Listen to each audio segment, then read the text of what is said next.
My family banned me from every single wedding for a decade, calling me bad luck and an eyesore. So when I planned my own lavish, high society ceremony, I hired security specifically to turn them away at the door. Watching their public meltdown was the sweetest revenge I could have asked for. This is where the story truly begins, and trust me, you won't want to miss the fallout. Make sure you're subscribed. We're curious, has anyone else been excluded from a major family event? Let us know in the comments. The room was spinning. That was the only way I could describe it.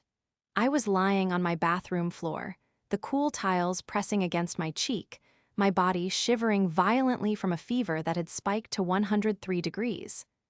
I had been fighting a severe kidney infection for 3 days, the kind of illness that makes your bones ache and your thoughts drift in and out of a painful fog.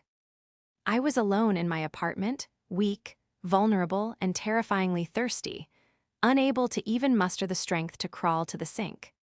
My phone buzzed against the tile next to my hand. The screen lit up the dark bathroom with a harsh, white glare. It was my mother, Beatrice. Relief washed over me, instant and overwhelming. I had texted her hours ago, begging for help, telling her I couldn't keep water down and needed someone to drive me to the urgent care. I fumbled with the phone, my fingers trembling so hard I almost dropped it and swiped to answer. "Mom," I rasped, my voice sounding like gravel rattling in a tin can. "Mom, please, I think I need to go to the hospital." There was a pause on the other end. No concern. No frantic questions about my temperature or my pain levels. Just a sharp intake of breath, followed by the rustling of paper. "Lucy, stop being dramatic." Beatrice's voice cut through the haze, crisp and annoyed. "I don't have time for your hypochondria right now. I'm calling because we need to settle the guest list for Tiffany's vow renewal before the invites go to print tomorrow." I blinked, confusing tears stinging my eyes. "What? Mom, I'm serious. I'm on the floor. I can't move." "And I'm serious, Lucy," she snapped. "Listen to me, we've discussed this. Tiffany and I have been looking at the aesthetics for the renewal. It's going to be very specific. Pastels, soft lighting, very curated. We've decided that given your history and frankly your current state, I mean, look at you, you're always sick or having some crisis. It's best if you don't attend the ceremony." The silence that filled my bathroom was louder than the blood rushing in my ears. "You, what?" I whispered. "It's just bad luck, darling," Beatrice said, her tone shifting to that patronizing, sickeningly sweet cadence she used when she was delivering a killing blow. "Every time you go to a family wedding, something happens. You trip, or you wear the wrong shade, or you look gloomy in the photos. Tiffany wants this to be perfect. You understand, don't you? You can come to the brunch the next day, maybe, if you're feeling better." I lay there, the fever burning through my skin, realizing that my own mother wasn't calling to save me. She was calling to erase me. She knew I was sick, she knew I was alone, and her priority was ensuring I didn't ruin the aesthetic of a party that was 6 months away. "You're uninviting me?" I asked, the realization hitting me harder than the physical pain in my flank. From my own sister's renewal, after I secured the venue for her, after I got her the discount on the catering. "Don't throw that in our faces," Beatrice hissed, her voice dropping to a low growl. "That's your job, that's what you do, you plan things, it doesn't mean you belong in the pictures. We'll send you a link to the registry. Goodbye, Lucy." The line went dead. I stared at the black screen, the silence of the apartment crushing me. I wasn't a daughter to them. I wasn't a sister. I was a utility. I was a resource to be mined for discounts and planning expertise, and then discarded when the cameras came out. I dragged myself up, vomiting into the toilet, crying not from the sickness, but from the hollow ache in my chest. I realized then that I could die on this bathroom floor, and Beatrice would only be annoyed that it interfered with her schedule. The betrayal was worse than the infection ravaging my body. It was a poison for which there was no antibiotic. The days following that phone call were a blur of misery, but not the kind you can sleep off. I eventually managed to call a rideshare to the emergency room myself. I spent 3 days on an IV drip, treating the severe infection that had nearly turned septic. During those 3 days, neither Beatrice nor Tiffany visited. I lay in that hospital bed, staring at the sterile white ceiling tiles, listening to the rhythmic beeping of the monitor. I checked my phone obsessively, a pathetic, childish part of me hoping for a get-well-soon text or a sorry-we-were-harsh message. Nothing. Instead, I saw their activity on social media. Tiffany was posting stories from a dress fitting, twirling in a blindingly white gown that cost more than my car. A gown I knew my parents had paid for, despite constantly telling me money was tight when I needed help with student loans. Beatrice was in the background of the video, clapping her hands, a glass of champagne in her hand, looking radiant and completely unbothered. "Look at the detailing," Tiffany squealed in the video, zooming in on the lace. "Everything has to be perfect. No bad vibes allowed." No bad vibes, that was their code for no Lucy. When I was finally discharged, I returned to my empty apartment. I felt fragile, like a piece of glass that had been dropped and glued back together poorly.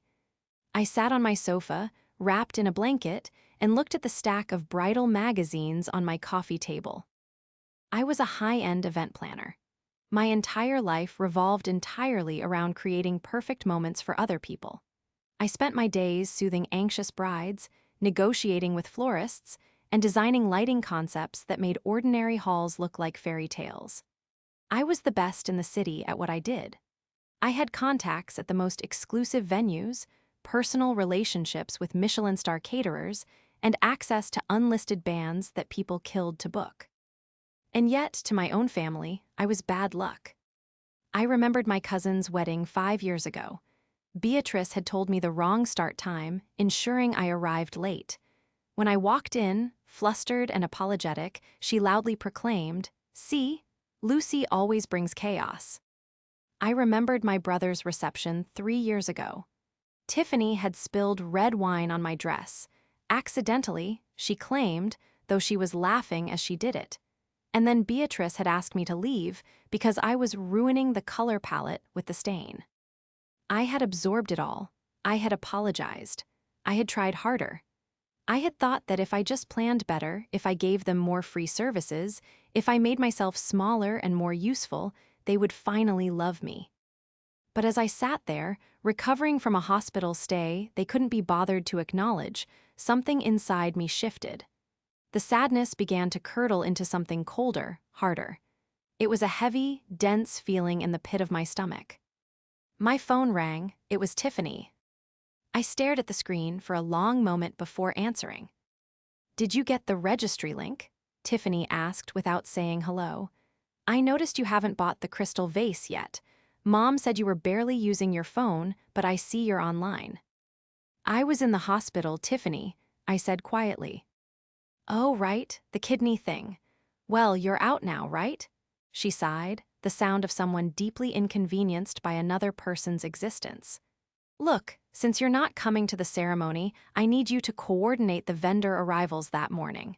Since you know them all, it would be a huge help, and it's the least you can do since you're not bringing a gift to the reception either." "I'm not invited to the reception," I asked, my voice steady, though my heart hammered. "Space is tight, Lou," she said breezily. "And we really want a specific vibe, you know how you get, mopey." "I see," I said.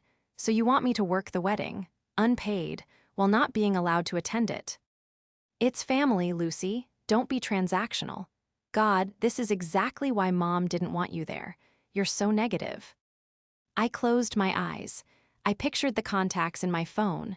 The venue owner, Mr. Henderson, who adored me. The caterer, Marco, who owed me a favor. The florist, Sarah, who refused to work with anyone else. "Okay, Tiffany," I said. "Send me the schedule." "Great," she chirped. "Oh, and make sure the flowers are the exact shade of blush I wanted. Don't mess it up." "I won't," I promised. I hung up the phone. They thought they had won. They thought I was the same desperate doormat I had been for 32 years. They thought they could extract my labor, insult my presence, and banish me to the shadows while they celebrated in the light I created for them. But they had forgotten one crucial thing. I held the contracts. To understand why I didn't just block their numbers right then and there, you have to understand the dynamic. It wasn't just me against them. It was me against a lifetime of conditioning. My father had passed away when I was 10, leaving Beatrice with a substantial life insurance policy and a distorted view of the world. Beatrice was a woman who believed that appearance was the only currency that mattered. If you looked good, you were good. If you were successful, beautiful, and admired, you were worthy of love. Tiffany, my older sister, was Beatrice's clone. She was 2 years older, blonde, petite, and ruthless. She had floated through life on a cloud of charisma and our mother's money. She had never held a real job for more than 6 months. She called herself a lifestyle curator, which mostly meant S. He posted photos of lattes and outfits that Beatrice paid for. I, on the other hand, took after my father. I was darker featured, taller, and cursed with a work ethic. I wasn't the pretty doll Beatrice wanted to dress up. I was the smart one, the useful one. I put myself through college. I built my business from the ground up. When Beatrice got into a legal scuffle over a property line, I paid the lawyer. When Tiffany got a DUI, I was the one who went to the station at 3 a.m. to bail her out so Beatrice wouldn't find out and stress. I had spent my entire adult life trying to buy my way into their inner circle with competence and loyalty. 2 weeks after my release from the hospital, I met Grayson. It was at a charity gala I was organizing. The original architect for the venue renovation was giving a speech. Grayson was tall, with sharp eyes that seemed to see right through the chaotic energy of the room. He found me backstage, where I was frantically trying to fix a broken zipper on the host's dress. "You look like you're holding the weight of the world up with bobby pins," he joked, handing me a bottle of water. "Safety pins, actually," I replied, breathless. We went for coffee the next day, then dinner. Within a month, he was the calm in my storm. Grayson was a corporate attorney, a man who dealt with facts, logic, and ironclad agreements. He didn't care about aesthetics or social climbing. He cared about integrity. When I finally introduced him to my family, 3 months into our relationship, it was a disaster. We met for lunch at a country club Beatrice insisted on. Even though she wasn't a member, I was. I signed us in. Beatrice arrived 20 minutes late, wearing oversized sunglasses she refused to take off inside. Tiffany followed, typing on her phone. "So," Beatrice said, looking Grayson up and down as if he were a piece of furniture she was considering returning. "Lucy tells us you're a lawyer. What kind? Ambulance chaser or something respectable?" "Corporate litigation," Grayson said smoothly, his face unreadable. "Mergers and acquisitions, mostly." Beatrice hummed, clearly disappointed she couldn't sneer at his income. She turned to me. "Lucy, did you tell the waiter no croutons? You know carbs make me bloat, and I have that fitting." "I told him, Mom," I said. Tiffany looked up from her phone. "Who is this?" she asked, gesturing to Grayson with her fork. "This is Grayson, my boyfriend. I've told you about him," I said, my face heating up. "Oh," Tiffany said dismissively. "I thought he was your assistant or something. You usually date those bohemian types." She turned to Grayson, her eyes narrowing. "You know Lucy is drowning in debt, right? Her little party-planning business is cute, but she's not exactly stable." "Actually," Grayson said, his voice dropping an octave, "Lucy runs one of the most profitable event firms in the tri-state area. I've seen her financials. She's doing exceptionally well, better than most people I know." The table went silent, Beatrice stiffened, Tiffany scoffed. "Well, there's no need to be rude," Beatrice snapped. "We're just looking out for you. Lucy has a tendency to exaggerate her successes." "And you have a tendency to diminish them," Grayson shot back. He didn't raise his voice. He didn't look angry. He just looked like a man stating a fact of law. Beatrice's mouth fell open. Nobody spoke to her like that. "I think we're done here," Beatrice said, standing up. "Lucy, call me when you're ready to apologize for subjecting us to this man. And don't forget, I need the final vendor list for the renewal by Friday. If you mess it up, don't bother showing your face at Christmas either." They stormed out, leaving me trembling in the booth. Grayson reached across the table and took my hand. His grip was firm, warm, and grounding. "Lucy," he said, looking me dead in the eye, "they are monsters." "They're my family," I whispered, "the old Defense Automatic." "No," he corrected me gently. "They are parasites, and they are feeding on you. If we are going to be together, you need to know one thing: I will not let them treat you like this. Not ever again." I looked at him, really looked at him, and realized that for the first time in my life, I had someone on my team. And that was when the seed of the plan was truly planted.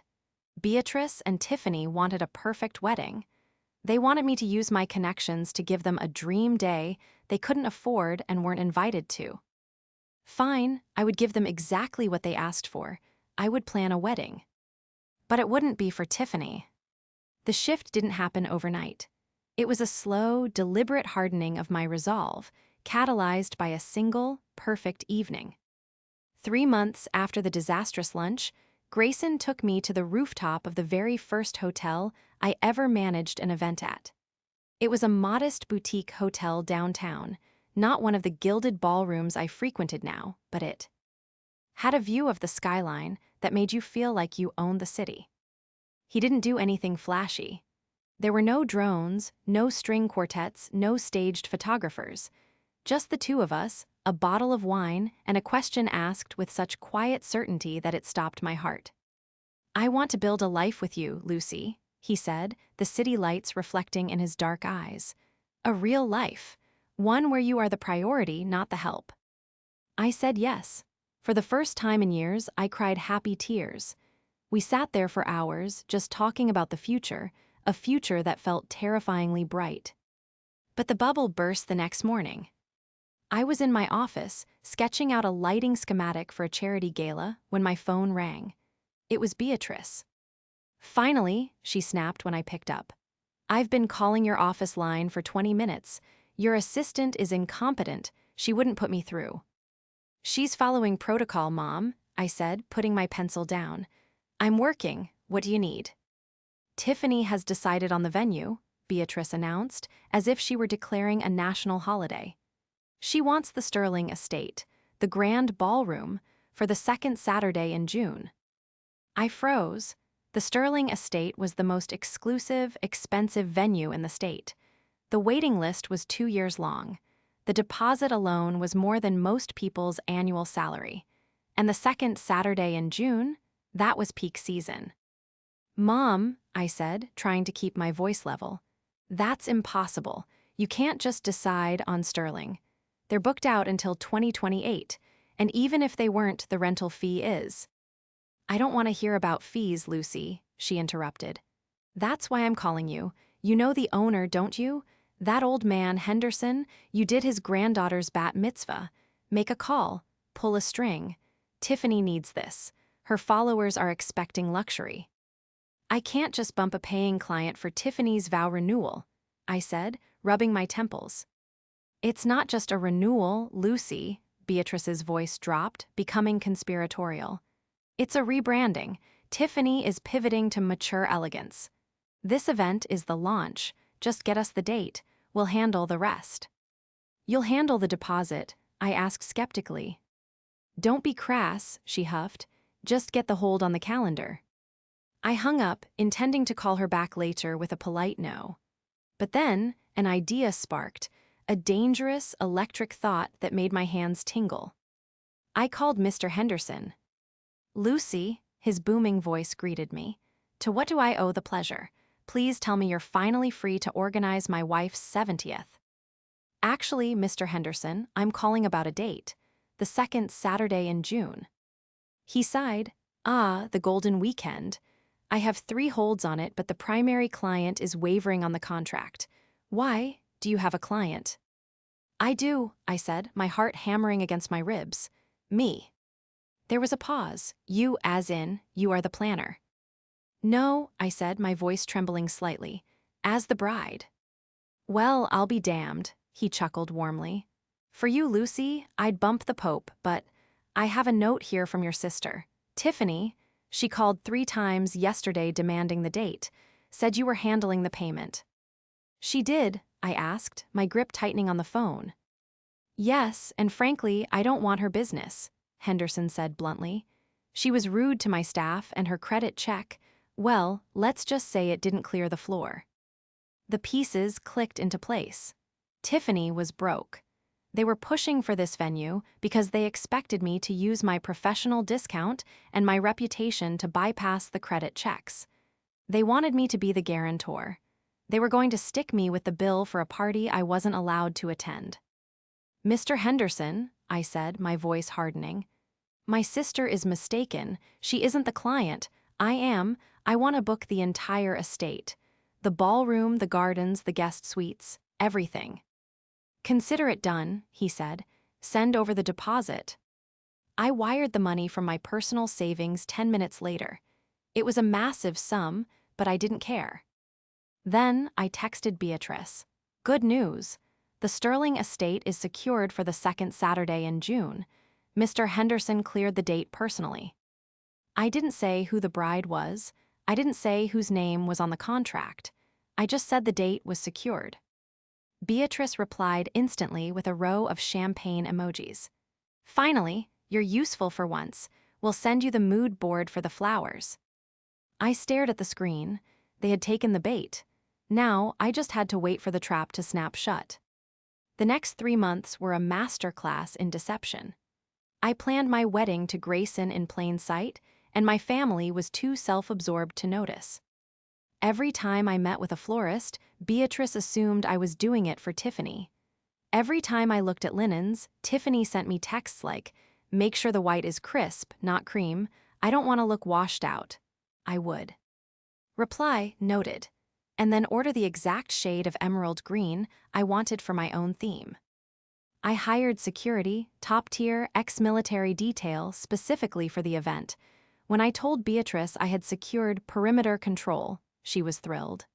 Good, she said. We don't want any fans trying to crash Tiffany's big moment. The irony was almost suffocating. The explosion happened 4 weeks before the wedding. I had sent out the invitations. Heavy, letter-pressed cardstock with gold leafing enclosed in velvet-lined envelopes. They were stunning.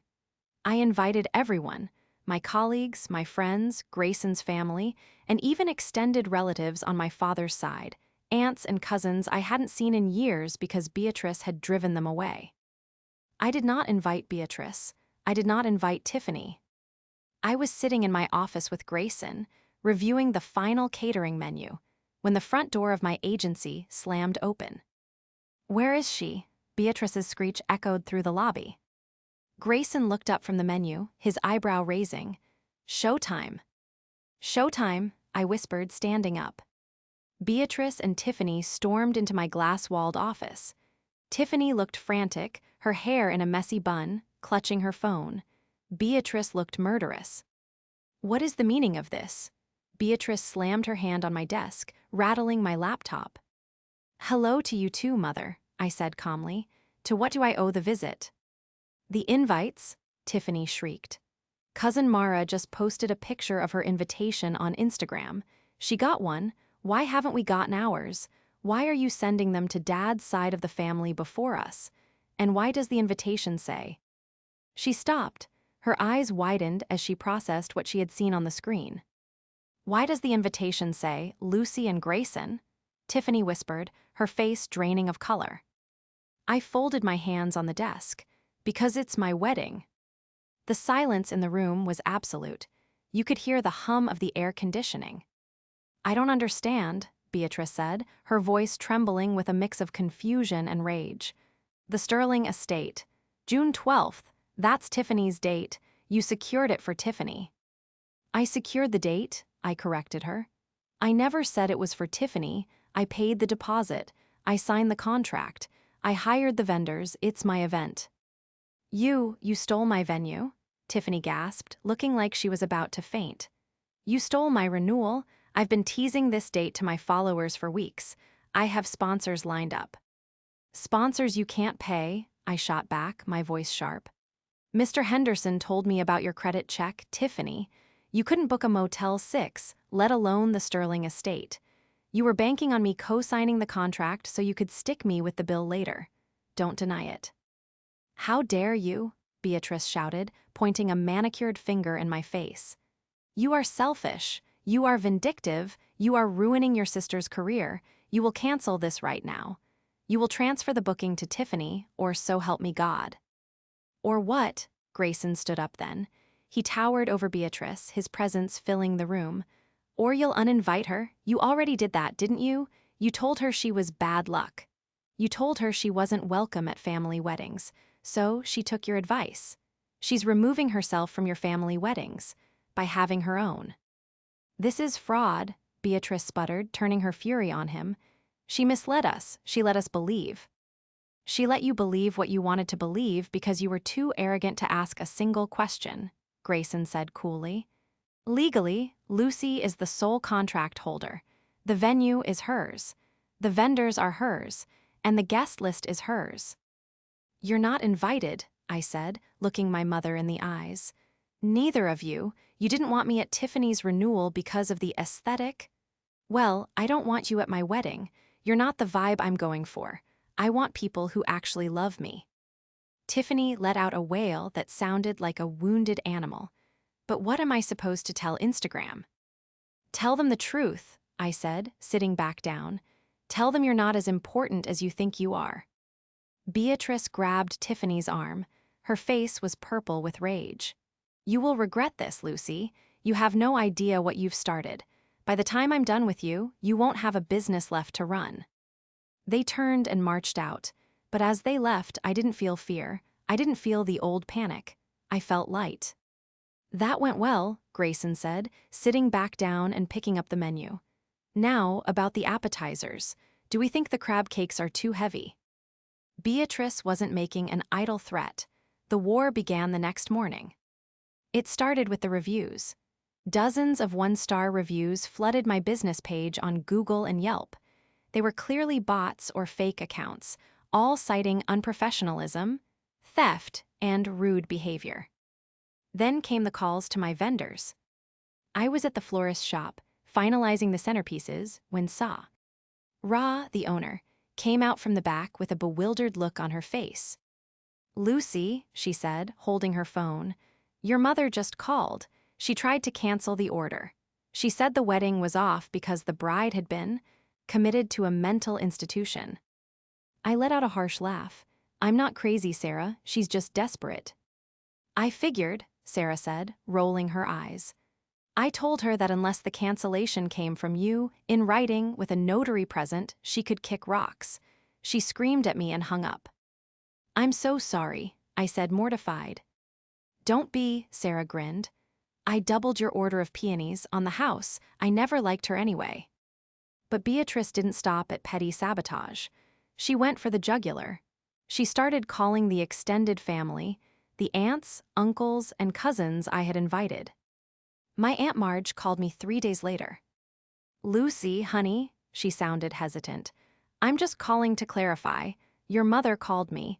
She said you stole money from Tiffany's business to pay for this wedding.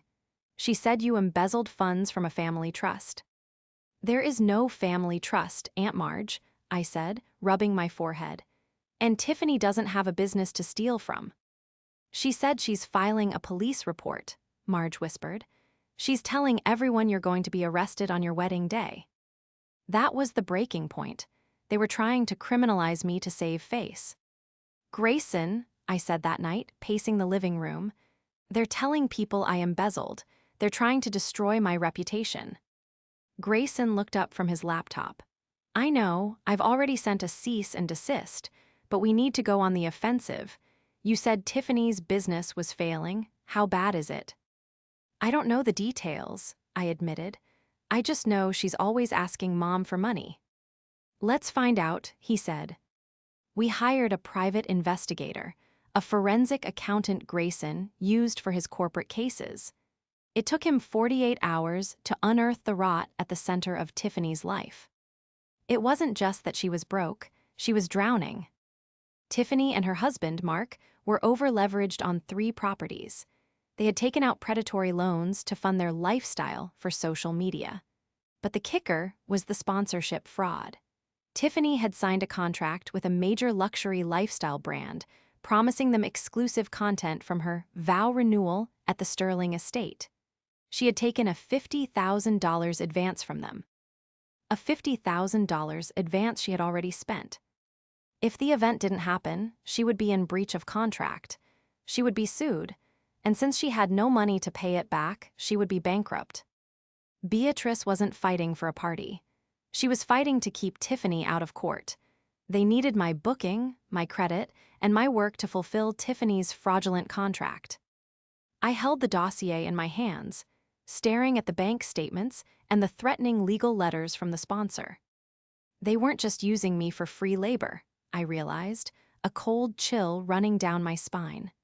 They were using me to launder their fraud. If I had let them take over the wedding and the sponsor found out I paid for it, I could have been implicated. Exactly, Grayson said grimly. They were going to frame you as the partner in this mess if it went south. My phone buzzed. It was a text from Tiffany. Please, I'm begging you, just let me have the venue for the ceremony. You can have the reception, I just need the photos. Mark is going to leave me if this falls apart. For a split second, I felt a pang of pity. She was desperate. She was my sister. But then I remembered the bathroom floor. I remembered the fever. I remembered being told I was bad luck and an eyesore. I remembered that while I was nearly septic in a hospital bed, she was worried about a vase. I picked up my phone and typed a reply. The only thing you're getting from me is a restraining order if you contact my vendors again. Figure it out, Tiffany, like I've had to do my whole life. The lines were drawn. They had no money, no venue, and no way out. And I had the one thing they couldn't buy, steal, or fake, the truth. And I was going to wear it like a crown. June 12th arrived with the kind of weather brides pray for. A cloudless, azure sky, and a gentle breeze that carried the scent of blooming jasmine through the gardens of the Sterling estate. It was, without hyperbole, the most beautiful day of my life. The ceremony was held in the sunken garden. I walked down the aisle not to the traditional wedding march, but to a string quartet playing a melody Grayson and I had chosen together. As I reached the altar, I saw him standing there, looking devastatingly handsome in his tuxedo, tears shining in his eyes. There was no drama, no interruptions, just pure, unadulterated love. But I knew the peace wouldn't last. I had prepared for it. The reception was held in the grand ballroom, the very room Tiffany had coveted for her fraudulent renewal. It was transformed into an enchanted forest of emerald greens, soft golds, and thousands of white peonies. The room was packed with people who actually cared about us, friends from college, Grayson's warm and welcoming family, and my father's relatives, including Aunt Marge, whom I hadn't seen in nearly a decade because Beatrice had convinced her I wanted nothing to do with them.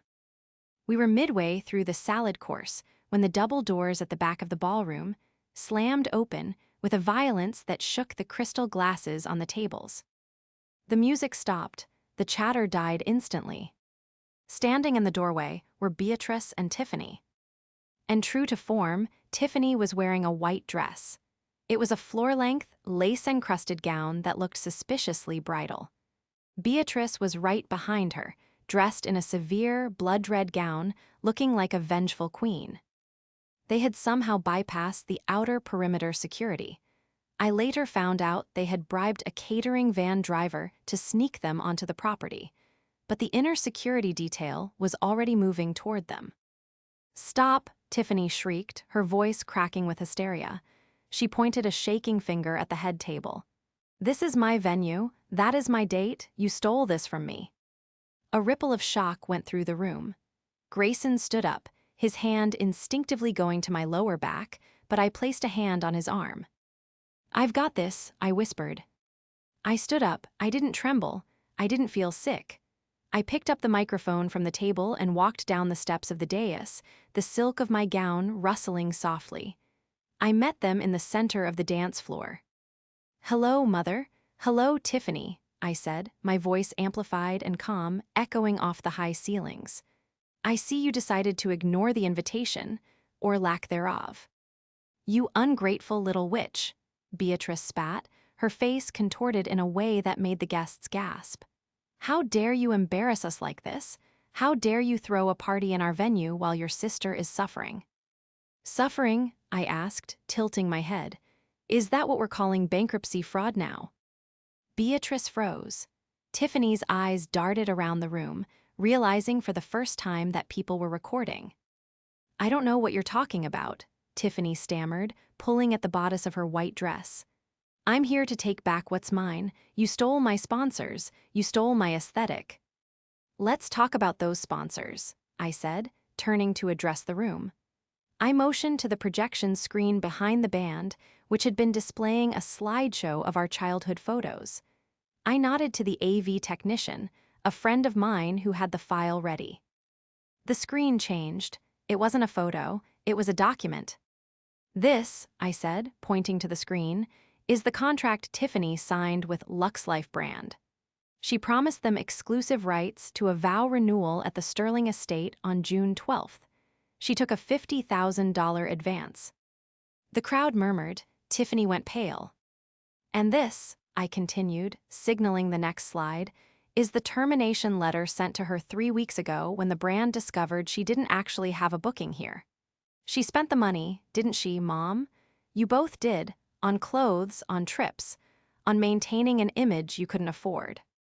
Lies, Beatrice shrieked, lunging toward me, but a large security guard stepped in her path, his arms crossed. And the reason they are here tonight, I said, my voice dropping to a steely register, is not because they love me. It's not because they want to celebrate my marriage. It's because if Tiffany doesn't produce content from this venue tonight, she will be sued for breach of contract and fraud. They came here to crash my wedding so they could take photos and pretend it was theirs. I looked at Aunt Marge, who was sitting at table 4, her hand covering her mouth in horror. Aunt Marge, I said gently, Mom told you I embezzled from a trust, right? The truth is there was never a trust. Mom spent Dad's life insurance policy years ago. She's been living off credit cards in my name, cards I had to cancel last month. That's why she's angry. I cut off the supply. The silence in the room was heavy, thick with the weight of the revelation. Tiffany burst into tears, real, ugly tears. Mark is going to leave me, she wailed, collapsing onto the dance floor in a heap of white lace. He doesn't know about the loan. Beatrice looked around the room, searching for an ally, for someone to sympathize with her. But all she saw were cold, judgmental stares. The mask had slipped. Everyone saw her for exactly what she was, a thief and a bully. You are a cruel, heartless child, Beatrice hissed at me, her voice trembling with impotent rage. You are dead to us. I smiled. It was a sad smile, but it was genuine. I've been dead to you for a long time, Mom, I said softly. I was just the ghost who paid the bills, but I'm alive now, and I'm finally happy. I turned to TH. Head of security, please remove these trespassers from my wedding and ensure the police are waiting at the gate. I believe the sponsors would like a word with them. As the guards hoisted a sobbing Tiffany and a screaming Beatrice toward the exit, the room erupted. Not in chaos, but in applause. My friends, my new family, even the staff, they stood up and cheered. I turned back to Grayson, who was beaming at me with pride. I walked back into his arms, and for the first time in my life, I didn't look back. The fallout was swift and absolute. The video of the confrontation didn't go viral. I made sure no one posted it publicly to protect my own privacy, but the story spread through our social circles like wildfire. Tiffany's brand imploded overnight. LuxLife sued her for the $50,000 plus damages. Since she couldn't pay, they went after her assets. It turned out she didn't have many. Her husband, Mark, filed for divorce 3 days after the wedding when he found out she had forged his signature on a second mortgage application to pay off her credit card debt. He got the house, she got the debt. Beatrice fared no better. The society friends she had cultivated for years dropped her the moment the word fraud started circulating. She was uninvited from the galas, the brunches, and the charity boards. Without my financial support, and with her reputation in tatters, she was forced to sell the family home. The big, drafty Victorian she had used as a stage for her pretensions, and move into a small, one-bedroom apartment on the edge of town. I haven't spoken to them since the wedding. I blocked their numbers, their emails, and their social media accounts. Instead, I focused on rebuilding what they had tried to break. Grayson and I spent our honeymoon in Italy, 2 weeks of pasta, wine, and zero drama. When we returned, I expanded my business. But this time, I set boundaries. I stopped working for exposure or favors. I realized my worth. The most surprising gift, however, was the family I regained. Aunt Marge and my cousins on my father's side welcomed me back with open arms. We have Sunday dinners now. Real ones, with pot roasts and laughter and mismatched plates where nobody cares about the aesthetic or the lighting. They just care that I'm there. 6 months after the wedding, I received a letter in the mail. It was from Tiffany. No return address. I stood in my kitchen, holding the envelope. The old Lucy would have opened it.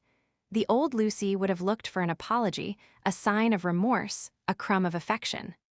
But I wasn't that person anymore. I walked over to the trash can and dropped the envelope inside, unopened. Grayson walked in a moment later, kissing me on the cheek. What was that? Nothing, I said, wrapping my arms around him and resting my head on his chest. Just junk mail. I had finally learned the most important lesson of all. You can't choose the family you're born into, but you can choose the family you keep. And for the first time in my life, my table was full.